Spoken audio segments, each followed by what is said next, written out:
I remember hearing their name throughout the years, and I hadn't listened to their record yet, and it was actually Corey of our band who said, "Hey man, you got to check this out." And he sent me. I'm trying to think of which song he showed me first. Look at the singles.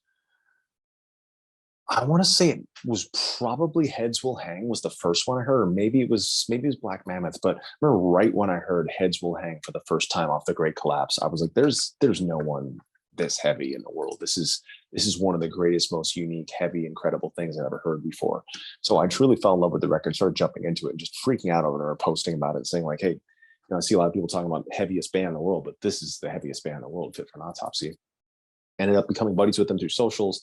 And then we brought them on an amazing US/North American tours, Trivium, Arch Enemy, While She Sleeps, and Fit for an Autopsy. Fit was amazing, just as great as they are live as they are on record. Yeah, I was able to meet a couple. I think the first show was in Atlanta, I think, of that tour. And I remember me like recognizing them. I was kind of starstruck, kind of like intimidated, like, damn, these guys look like tough and scary. Like, what, how am I going to say hey to them? I ended up meeting them, and they're super, super nice people. We've had them over to our house. I remember they had like I think it was a day off, or they were through Orlando early. So we brought them over to our place, had a bunch of food for them, hung out with them. Like, all of us in the band all get along super well with them, and our crew loves them as well. So that would have been on that tour that we first met. And since then, I've just been nonstop talking about them, and hopefully growing their fan base. But I know they did a European tour, and they told me that every show they went to, it was 50-50 Fit for an Autopsy Trivium shirts. And they're like, it was all Trivium fans that said, hey, they got into us through you guys. So it's always cool to see that and to hear that.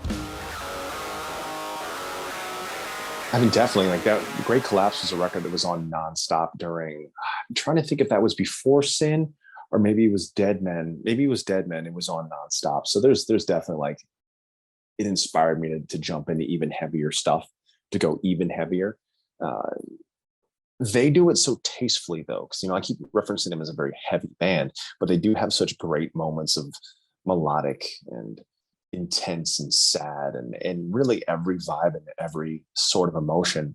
Yep, I've done a couple other things because their music is so fully fleshed out with, there's 6 people when you're talking about Will as well. Live, they use 5.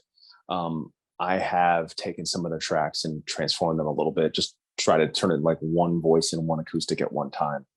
But I feel like the best thing of that band is when it's everyone in one. Yeah. But what's amazing that they're just such real people. They're honest, great, hilarious, funny. But then when they step up on stage, they're some of the most terrifying people I've ever seen, which is always fun. It's fun to have that element of fright with the live show, and it's just so frighteningly heavy and intense and real. Yeah, I would say The Great Collapse, because it's the first time I ever heard them, and it's monumentally incredible and important to me. The Sea of Tragic Beasts, which was amazing. That was their last full length. And then, unfortunately, it's not out yet, but the new record, Pandora, I believe, is coming out the beginning of next year. They've got 2 singles out now on it, and that would be where I would say will be next. I can't wait to hear that thing.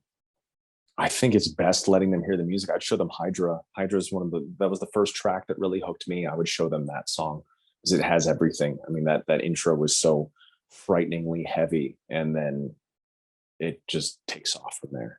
So I would say you need to listen to Hydra.